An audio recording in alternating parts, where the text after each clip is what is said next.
Brands are going to war, and the battlefield is a 20-year-old girl from the Philippines armed with a tennis racket and a dream that has just become the world's hottest commercial opportunity. The WTA has seen rising stars before, but nothing has prepared them for Alexandra Ayah. Right now, the biggest names in global sports are scrambling, desperate to get a piece of her. Not long ago, she was just a wild card, barely known outside the Philippines. Then, in a stunning turnaround, she defeated the world number 2, cracked the top 100, and ignited a brand frenzy that no one in tennis expected. So, how did a young girl from Manila shake up the entire sponsorship landscape of women's tennis? Why are brands circling her like sharks sensing blood? Stick around. This story is only getting started. Before the viral moments, before the explosive WTA rankings, before analysts had to double-check their screens, there was a little girl in Manila signing her first endorsement deal at 8 years old.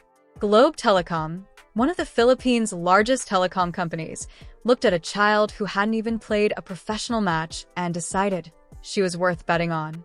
That is not normal. That is not how sports works. Endorsements usually come after the trophies, after the rankings, after the proof. But Alexandra made them see the future before anyone else could. Growing up in a household shaped by sport, with her mother Riza, an accomplished competitive swimmer, Alexandra's destiny seemed written in motion and discipline. Every serve, every rally, every early morning on the court was quietly building a storm the world wasn't ready for, until now. Her brother, Michael, went on to play college tennis at Pennsylvania State University, but in the Eala household, sport was never just a hobby. It was a language, a discipline, a way of understanding the world, and Alexandra absorbed every lesson. When she left the Philippines to train at the Rafael Nadal Academy in Mallorca, Spain, she carried the weight of a nation's expectations on a frame commentators would later call frail, though anyone who watched her practice knew nothing could be further from the truth. She worked with obsessive dedication, studying the game the way other teenagers prepared for university exams, training alongside Europe's best young players, and absorbing the tactical brilliance of one of the greatest academies ever built. The French tennis giant Babolat spotted her in her junior years and immediately offered a racket sponsorship, recognizing raw talent honed by relentless effort. Every arrow-like swing she now unleashes on the WTA tour was earned rally by rally, in years of grind and growth most fans never saw. Then, in 2019, Nike came calling. One of the most powerful sports brands on earth looked at a 14-year-old Filipino girl and chose to bet not on what she had already done, but on the champion they could already see she was destined to become. BY 2022, the Bank of the Philippine Islands had joined her roster, positioning Alexandra Ayah as an ambassador for financial literacy and discipline, values that felt like a natural extension of who she already was. This wasn't celebrity marketing. This was a brand recognizing authentic alignment. That same year, she won the U.S. Open Junior Singles title, becoming the first Filipino to capture a Grand Slam Junior Singles championship. The Philippines erupted. National media covered it with a kind of breathless excitement usually reserved for Olympic gold, and beneath the celebrations, quietly and without fanfare, a commercial ecosystem was beginning to form around a name the global tennis world was only just learning to pronounce. This was the foundation, quiet, methodical, real, but foundations matter only because of what gets built on top. And what Alexandra was about to build would shake women's tennis to its core. March 2025, the Miami Open, one of the most prestigious WTA 1000 events, played under the blazing Florida sun in front of audiences and broadcast partners from around the globe. Alexandra arrived ranked 140, entering as a wild card, an invitation often seen as a chance for a promising local draw rather than a genuine threat. Nobody on the circuit was trembling at the sight of her name, an assumption they would soon regret. Her first match pitted her against Elena Ostapenko, a Grand Slam champion known for her explosive, flat-hitting game that intimidates before the first serve. Alexandra beat her. The tennis world took notice. Then came Madison Keys, the 2025 Australian Open champion, with one of the most powerful serves and forehands on tour. Alexandra dismantled her, back to back.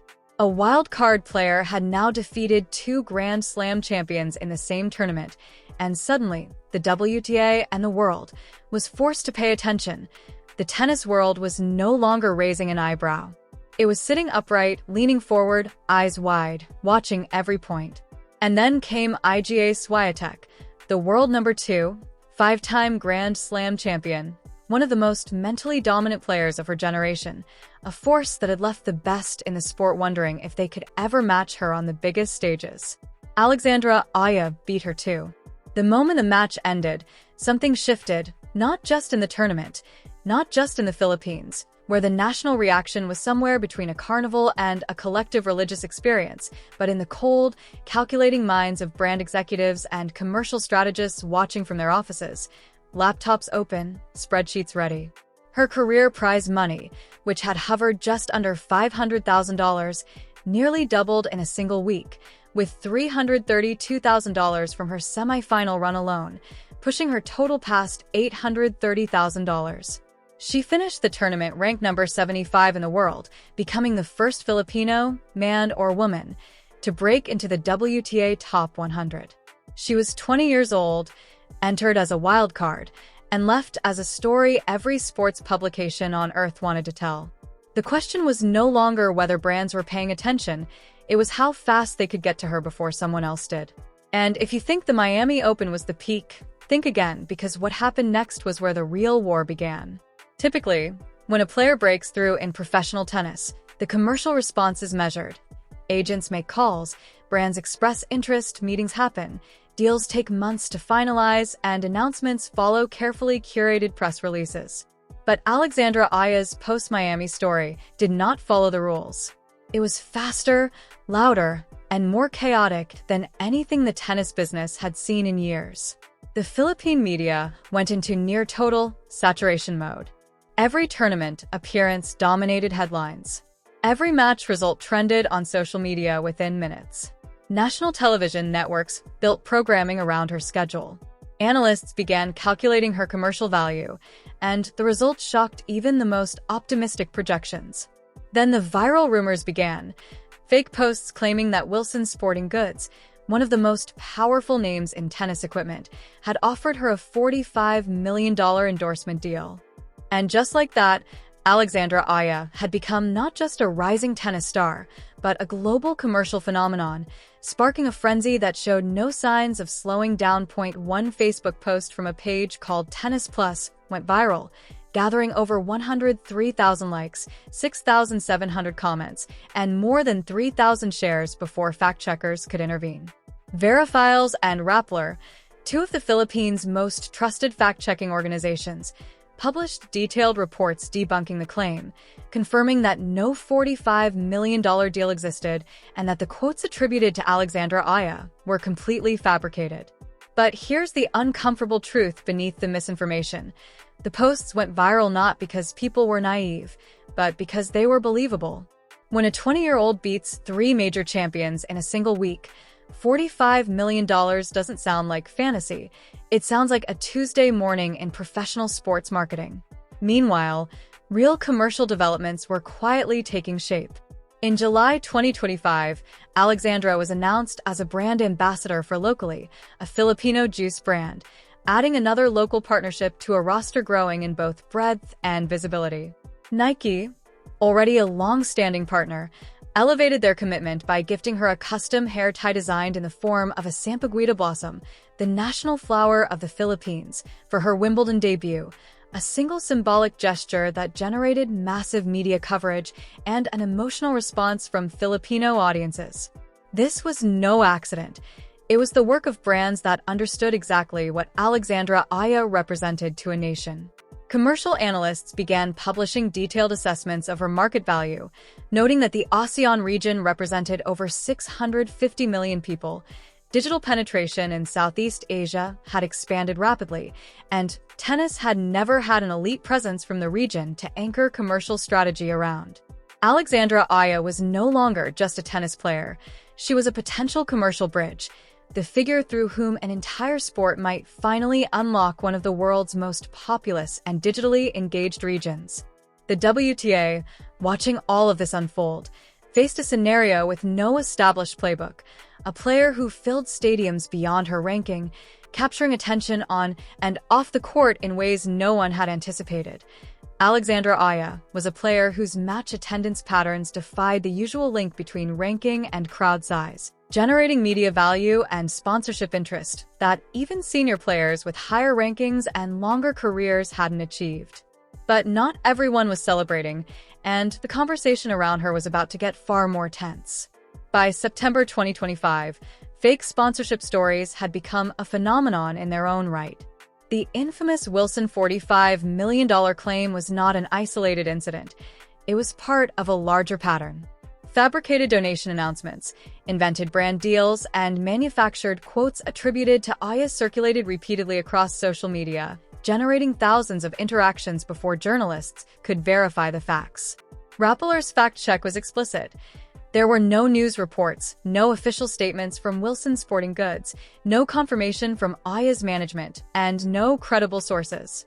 The quotes claiming she would donate money to the poor, prioritize the Philippines over commerce, or make charitable choices were entirely fabricated. One post even used a photo from the LinkedIn profile of Joe Duddy, the former Wilson president who had resigned 3 days earlier. Think about that. Someone researched the profile of a departing executive and timed a fabrication to coincide with a real corporate transition. This was not careless misinformation. It was calculated, and it worked. Not because people permanently believed it, but because it revealed a deeper truth about the moment Ayah occupied. The story spread because the underlying premise was believable: a young Filipino tennis star being pursued by international brands, making decisions reflecting national pride, and using her platform for something bigger than herself. Even if the dollar figures were invented, the spirit of the story, the essence of what Alexandra Ayah represented, was real, and that made it undeniable. The real endorsement picture for Alexandra Ayah was already extraordinary. Nike since 2019, Babolat since her junior career, Globe Telecom since she was 8, BPI since 2022, Unilever locally since July 2025. Covers of Vogue Philippines in November 2022 and Tatler Philippines in January 2025. The Premi Tunla Trophy from the Philippine Embassy in Madrid in April 2025. Gold at the 2025 CE Games in Thailand. A year-end ranking of number 50 in the world. The story itself was remarkable, but the fake stories kept coming because the real story had created a gap between what fans believed she deserved and what had actually been announced. That gap became fertile ground for misinformation. And what no one fully addressed was the tension it created for Ayah herself. She was building a legitimate career, making real progress, and securing genuine partnerships, yet viral fabrications constantly overshadowed her achievements, putting words in her mouth she never said and numbers in her contracts that didn't exist. The Asian Journal put it plainly: fake sponsorship stories thrived on social media, regularly overshadowing her real accomplishments. It is a very specific kind of noise few athletes ever face, the kind where your actual story isn't extraordinary enough for the internet, so the internet manufactures a bigger one. That in itself says everything about how enormous the expectations around her have grown. Yet the brands who are actually in her corner are making decisions based on data and market analysis far deeper than any single viral moment. Nike didn't sponsor a 14-year-old from the Philippines for publicity. They have more publicity than any sports brand on earth. They did it because their talent identification systems flagged her game and profile as meeting strict internal criteria, and they've stayed with her through every stage. Grand Slam qualifying exits in 2023, the grinding mid-tier schedule of 2024, every early round loss that never made headlines. Babolat operates similarly, assessing style, visibility, and alignment. Ayah's aggressive baseline game, her powerful two-handed backhand, her ability to withstand pace from higher-ranked players, these traits translate directly into how a racket brand wants its equipment showcased on the world's biggest stages. Late 2025 commercial analyses made the point crystal clear. Tennis's traditional sponsorship model had ignored Southeast Asia for decades. Football had heroes, basketball had champions, but tennis had never had an elite player from the region to rally around, until Ayah. Her matches in Asian tournament settings draw crowds far beyond what her ranking would predict. This is not sentiment, it is data. Full stadiums generate broadcast energy. Broadcast energy increases media value, and Alexandra Ayah is rewriting the game for an entire region while still building the foundation of her career. Media value drives sponsorship negotiations, and the mathematics of what Alexandra Ayah represents to brands targeting Southeast Asia is simple. It's a commercial opportunity of a scale tennis has never seen before.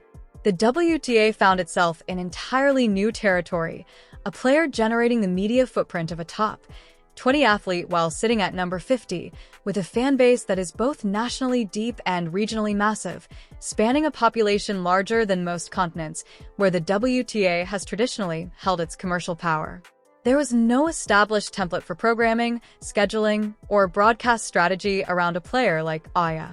Critics who dismissed the fake deal stories as clickbait missed the point. They were sticky because the sponsorship landscape around her was real. Brands were circling, conversations were happening, and the only fabrications were the specific numbers and companies mentioned. The underlying truth is verifiable. Alexandra Ayah is one of the most commercially significant players to emerge in women's tennis in years. But what does this mean for Ayah herself, the person, the player, the symbol? Behind every viral post and every brand strategy, there is a 20-year-old woman simply trying to win tennis matches. She did not ask to become a commercial phenomenon. She asked to become a tennis player. Yet in 2025, one wildcard run in Miami transformed her into both a genuine sporting force and the most sought-after endorsement opportunity in women's tennis. The brands battling for her signature are not chasing hype, they are responding to history in the making. And if her trajectory continues, this current war over her endorsements is only the opening act of a much bigger story. If you want to stay ahead of every twist in Alexandra Ayah's journey, subscribe and hit the bell, because with her, you do not want to miss a single moment.